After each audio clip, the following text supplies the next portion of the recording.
I need for this recipe 4 cups of chopped rhubarb. So I got here 4 cups and I have this much left to freeze for later. So here are the dry ingredients: the rolled oats, the flour, the brown sugar, the salt and the baking soda, and now I'm gonna mix it with 3/4 cup of melted butter.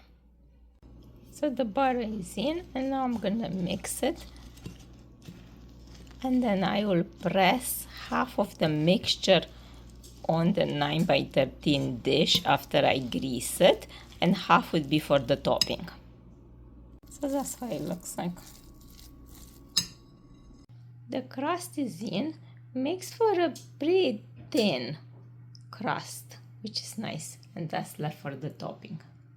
So it calls for 1/4 cup of granulated sugar, but I don't have, so I'm going to use icing sugar, and 2 teaspoons of cornstarch, and 1 teaspoon of vanilla.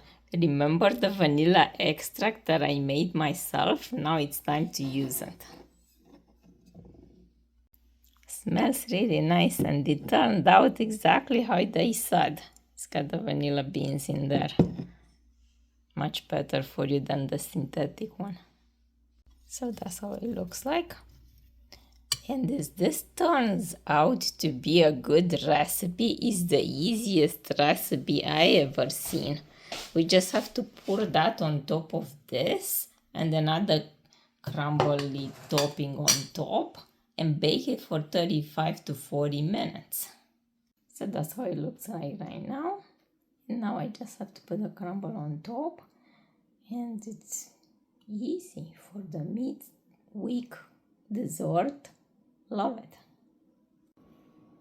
So it's ready to go in the oven, and I cannot wait to see how it's gonna turn out after 40 minutes. So that's how it looks like coming out of the oven. I let it cool for a little bit. They tell you to let it cool completely, but now I have an idea. I want to finish it off with some melted chocolate.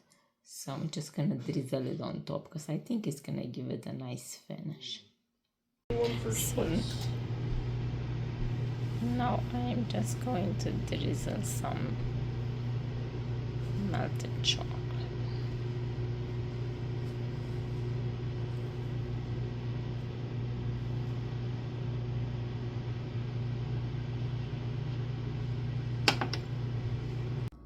So I'm going to let it cool completely, and I'll cut into it tomorrow. And that's how they look like. I already had one. They're yummy.